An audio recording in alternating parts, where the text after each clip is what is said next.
Ibu mengganggu waktunya, Bu.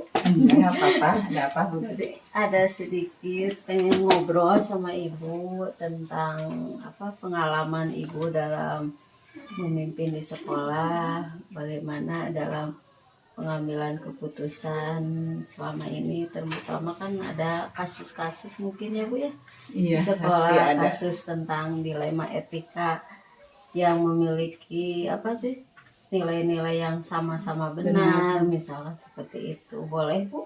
Boleh, apa-apa. Siap Bu.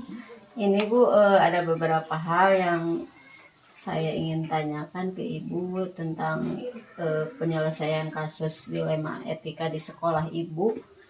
Yaitu Ibu selama ini bagaimana Ibu mengidentifikasi kasus-kasus yang merupakan kasus dilema etika atau yang bujukan moral. Kalau Ibu mengambil keputusannya, diidentifikasinya seperti apa gitu? Iya. Mungkin di sini ya Bu Tuti karena baru juga ya, baru 3 bulan. Iya Bu. Menjabat kepala sekolah di SD Dogali 2. Tetapi emang kasus seperti itu ada terjadi di sekolah meskipun baru 3 bulan. Nah, kalau kita identifikasi kan dilema etika itu benar melawan benar ya, versus betul, benar melawan benar. Nah, itu adalah keputusan yang sangat sulit. Nah, kalau etika moral ya, moral itu kan benar melawan salah. Nah, itu keputusannya kita bisa gampang karena kita sesuai dengan peraturan. Iya, peraturannya betul Bu. Jadi kalau kasus dilema etika memang agak-agak sulit ya Bu memutuskannya. Jadi cara mengidentifikasinya Ibu bagaimana? Nah, untuk mengidentifikasinya berarti pertama-tama itu kita kan harus mengumpulkan data dulu. Data guru tersebut, latar belakangnya seperti apa. Terus kita juga minta pendapat ke guru-guru yang lain juga. Minta pendapat ke rekan sejawatnya lah. Nah, permasalahannya seperti apa. Jadi kita baru nanti bisa memutuskan seperti apa, solusinya seperti apa, dan nanti terakhirnya setelah ada keputusan kita bisa merefleksikan apakah keputusan tersebut benar. Iya betul. Jadi bagus ya. Jadi Ibu sebelum mengambil keputusan diidentifikasi dulu, dicari dulu data-datanya. Nah Ibu selama ini Ibu dalam menjalankan pengambilan keputusan di sekolah Ibu ya, terutama tadi yang berhubungan dengan kasus-kasus dilema etika, ada dua kepentingan yang sama-sama benar atau memiliki nilai kebajikan. Nah selama ini menjalankannya gimana Bu? Nah, setelah mengidentifikasi permasalahannya, melihat latar belakangnya, kasusnya seperti apa, nah itu kita bisa didiskusikan atau kita musyawarahkan bersama, biar nanti kita ngambil keputusan itu tidak salah gitu. Jadi tidak merugikan beberapa pihak ataupun guru yang bersangkutan itu. Jadi ada keseimbangan, kebaikan antara kedua belah pihak. Iya, kita kan bisa panggil dulu guru tersebut, kita diskusi. Jadi tidak langsung rasanya apa gitu. Nah, langkah-langkahnya mungkin Ibu, langkah-langkahnya lebih detailnya dalam mengambil keputusannya seperti apa Bu? Ya seperti tadi, kita identifikasi dulu. Setelah identifikasi kita mengumpulkan banyak informasi dari teman-teman, dari kesehariannya. Nah, kita mencoba mencari solusinya seperti apa, kita ambil keputusannya dan nanti kita refleksikan hasil keputusan tersebut. Iya betul, jadi langkah-langkahnya sangat detail ya Ibu, yang Ibu lakukan mulai dari mengumpulkan data sampai akhir sudah diambil keputusan, juga harus direfleksikan dulu benar apa enggak gitu keputusan tersebut.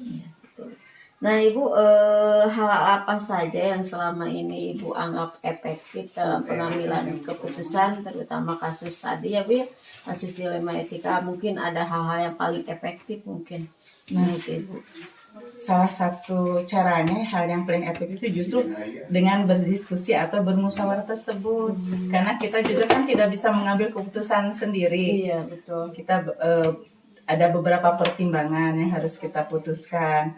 Jadi kalau menurut saya itu hal yang paling efektif itu bermusyawarah dulu sebelum memutuskan sesuatu.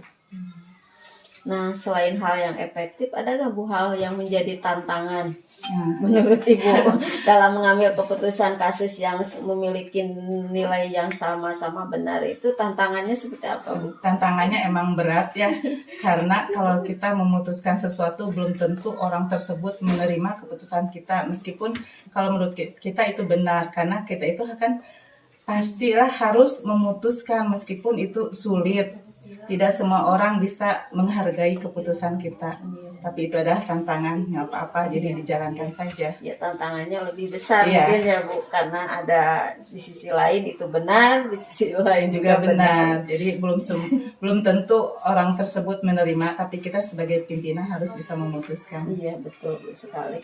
Nah Ibu tatkala mungkin dalam menangani kasus tersebut, apakah ada jadwal tertentu ataukah diputuskan pada saat waktu tersebut ada kasus mungkin langsung diselesaikan atau ada jadwal tertentu untuk menyelesaikan, terus bentuk dan prosedurnya bagaimana seperti itu? Kalau untuk jadwal itu tidak ada ya. Tidak ada. Karena kalau misalkan kita ada suatu kasus, sebaiknya kita langsung secepatnya kita betul. langsung memutuskan. Jadi kalau misalkan ada kejadian, langsung kita panggil, kalau langsung kita tangani. Nah, untuk selanjutnya kalau misalkan masalah tersebut belum selesai, kita adakan misalkan waktu kapan kosongnya agar masalah itu cepat selesai dan tidak orang tersebut tidak merasa dirugikan, tidak merasa dirugikan waktu juga gitu. Jadi situasional juga, situasional. Mungkin itu jadwal, ada yang dijadwal, mungkin yang ada yang tidak. Ya, tergantung masalahnya. Tapi kalau segala sesuatu itu harus dibereskan secepatnya. Betul.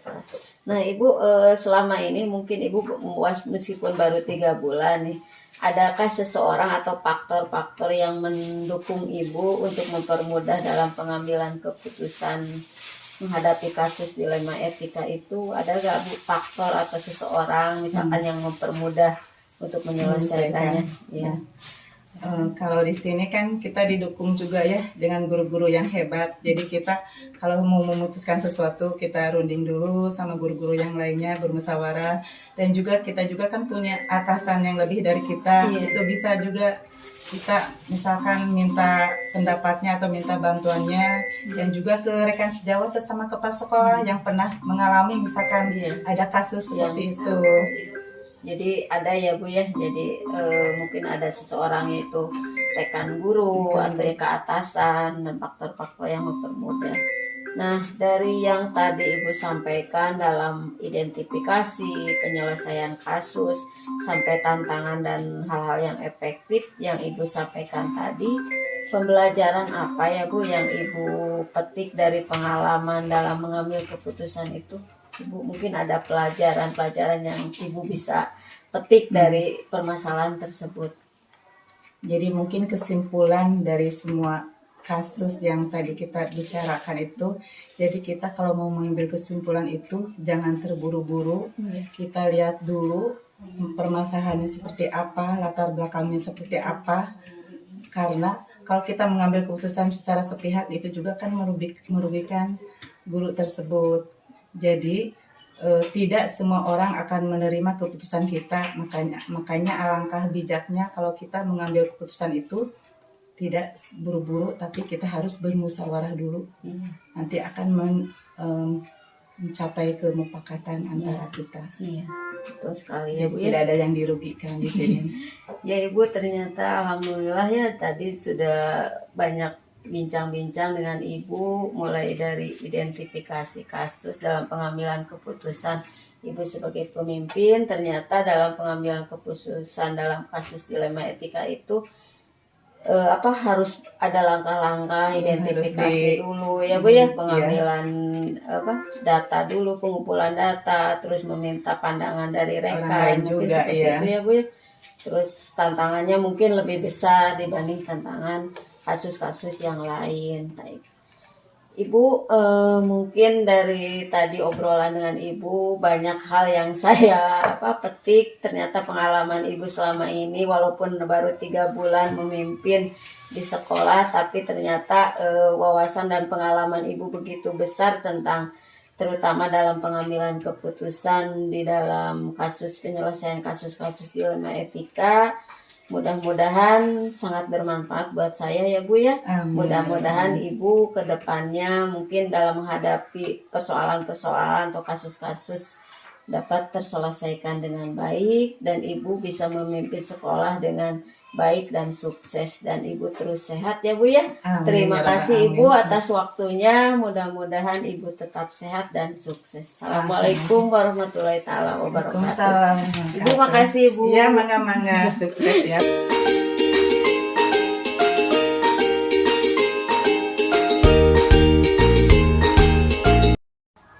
Assalamualaikum Bu. Waalaikumsalam warahmatullahi wabarakatuh. Ibu maaf mengganggu waktunya. Apa? Gimana Bu Tuti? Iya ini Bu, saya teh pengen tahu tentang pengambilan keputusan Ibu selama ini di sekolah. Ibu sebagai pemimpin kepala sekolah mungkin Ya. saya teh ditugaskan kan saya guru pendidikan di guru penggerak Bu tentang materi pengambilan keputusan. Jadi saya sedikitnya pengen tahu pengalaman Ibu dalam pengambilan keputusan di sekolah sebagai pemimpin kepala sekolah itu bagaimana. Mungkin yang pertama Bu, saya pengen tahu Ibu bagaimana Ibu mengidentifikasi kasus-kasus yang selama ini mungkin ada kasus dilema etika atau dudukan moral. Cara mengidentifikasinya bagaimana? Saya melihat dari sudut pandang moral dan hukum. Iya, Apabila kasus tersebut melanggar hukum, iya. maka sudah tentu benar melawan salah. Saya. Namun jika masih bisa dikatakan benar melawan benar, masalah tersebut adalah dilema etika. Jadi kalau yang kasusnya benar melawan salah mungkin itu berkaitan dengan hukum Ibu ya. Berarti rujukan moral mungkin kasus-kasusnya. Kalau yang salah benar melawan benar mungkin itu Ibu menjadi dilema etika ya buat Ibu sendiri. Seperti itu ya Bu. Jadi identifikasinya melihat dulu mungkin ya Bu. Melihat dulu kasusnya. Jadi tidak. Nah Ibu dalam menjalankan pengambilan keputusan yang kedua itu di sekolah Ibu terutama nih kasus-kasus yang berhubungan kepentingannya dengan yang sama-sama benar, yang memiliki nilai kebajikan, misalkan kasusnya guru yang telah misalkan Bu ternyata di rumahnya ada yang sakit. Nah itu kan dilema etika mungkin ya Bu. Jadi dalam pengambilan keputusannya itu bagaimana? Jadi itu memerlukan pertimbangan, ya. Jadi seorang pimpinan itu tidak bisa diktator. Iya. Jadi ditanya dulu apa alasannya suka kesiangan. Jadi Ibu melakukan identifikasi kasus dari berbagai sudut pandang, kemudian menimbang secara matang mana yang paling benar dan keputusan tersebut menguntungkan banyak orang atau tidak ada salah satu pihak yang dirugikan. Contohnya salah satu guru itu suka datang kesiangan. Setelah ditanyakan kenapa datang kesiangan, ternyata punya yang sakit, suaminya di rumah sakit. Jadi harus diurus dulu. Dari sana Ibu lihat bagaimana untuk sebagai pimpinan supaya bijaksana gitu. Jadi tidak langsung memberikan tindakan yang langsung diktator gitu ya. Jadi harus bijaksana kan. Jadi diidentifikasi dulu ya Bu ya, berarti sangat baik berarti Ibu ya. Nah langkah-langkahnya mungkin Ibu, langkah-langkahnya yang ketiga itu langkah-langkahnya dalam pengambilan keputusan tadi misalkan ada langkah-langkahnya yang Ibu lakukan misalkan. Nah, salah satunya yaitu menentukan apa penyebab masalahnya. Iya. Kemudian yang kedua menentukan siapa yang terlibat. Siapa aja ya Bu ya. Yang ketiga menanyakan pada orang-orang terdekatnya, contohnya kepada temannya, gitu ya. ya. Karena biasanya suka curhat gitu Oh, dengan iya, teman-temannya betul, Bu, sama rekan ya. sejawatnya ya. Tidak langsung gitu curhat dengan pimpinan, biasanya dengan rekan sejawat dulu dengan kemudian yang keempat mungkin berdiskusi dengan warga sekolah bagaimana untuk menyikapi salah seorang guru ini yang suka kesiangan.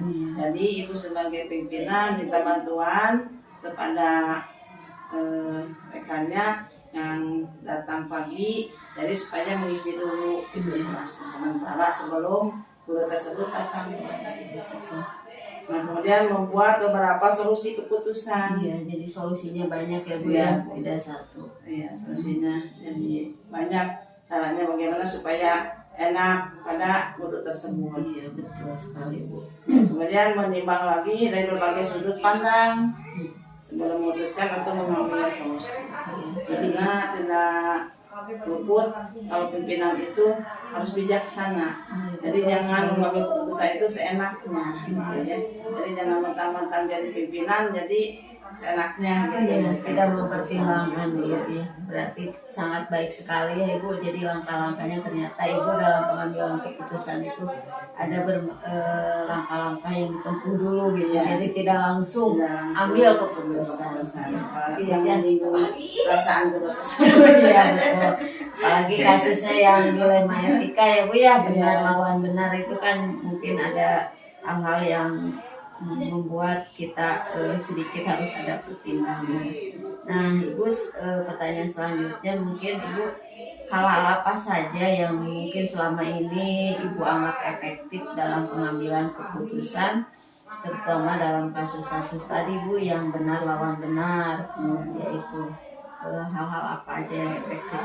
Hal yang efektifnya itu melakukan analisis kasus. Jadi analisis dulu kasusnya bagaimana, kemudian menentukan solusinya dengan menyesuaikan peraturan dan norma yang berlaku di sekolah. Itu kan ada tertentunya, ya. Kemudian serta mengedepankan kepentingan umum. Proses tersebut manfaat bagi banyak orang dan baik secara jangka panjang. Betul sekali, jadi dianalisis dulu ya kasusnya Ibu. Jadi disesuaikan dulu dengan aturan di sekolah seperti itu.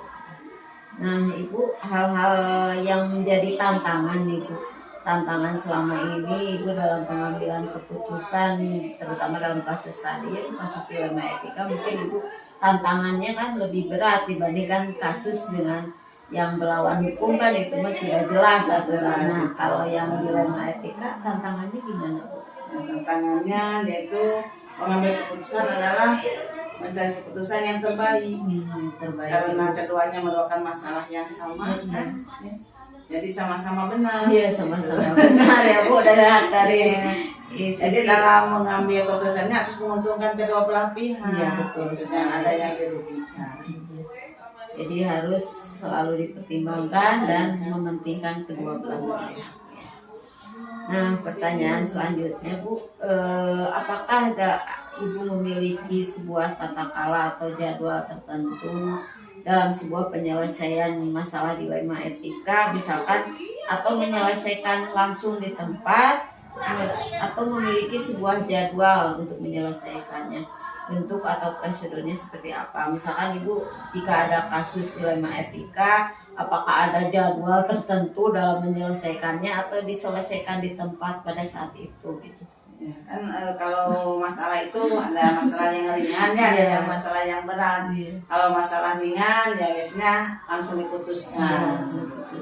Kalau masalahnya berat yang melakukan sesuai langkah-langkah yang disebutkan tadi.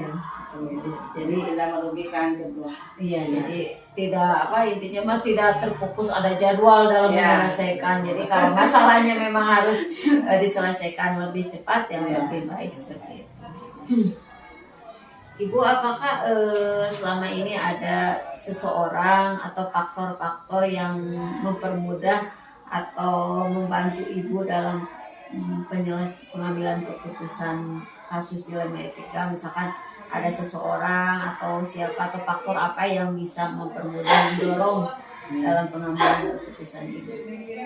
Dalam mengambil keputusan biasanya Ibu selalu mengajak warga sekolah, Warga terutama sekolah. yang dilihat gurunya yang sudah senior, yang sudah pengalaman, bagaimana ini untuk memutuskannya gitu ya.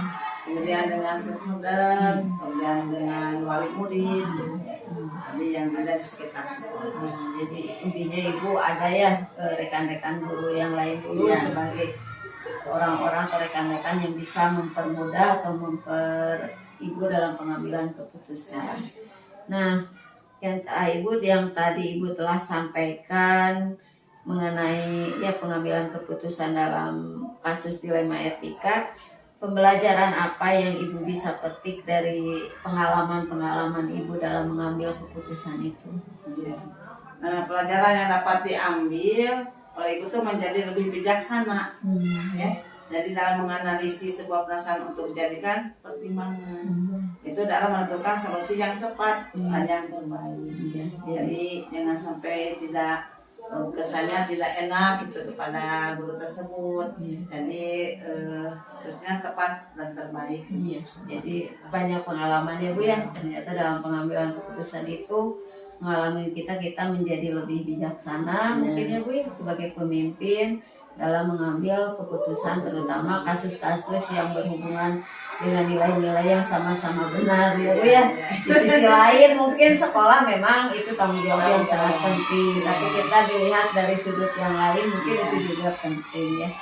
Ya Ibu mungkin terima kasih banyak ya Bu sudah meluangkan waktu ngobrol-ngobrol dengan saya dalam hal pengambilan keputusan Ibu sebagai pemimpin ya. Ternyata sebagai pemimpin itu dibutuhkan sikap-sikap yang bijaksana ya Bu ya. Jadi jangan selalu menyalahkan gitu, karena seorang pimpinan itu harus jadi figur gitu ya, terus jadi apalah, jadi contoh, terus dalam mengambil keputusan itu tidak seenaknya gitu. Karena lembut dengan ya bermusyawarah dengan rekan guru. Iya. Terima kasih banyak Ibu telah berbagi pengalamannya dengan saya, mudah-mudahan sangat bermanfaat buat saya dan Ibu, mudah-mudahan sehat selalu dan semangat terus dan sukses dalam memimpin sekolahnya ya Ibu. Terima kasih sekali lagi. Assalamualaikum warahmatullahi wabarakatuh. Terima kasih Ibu. Sadarilah masa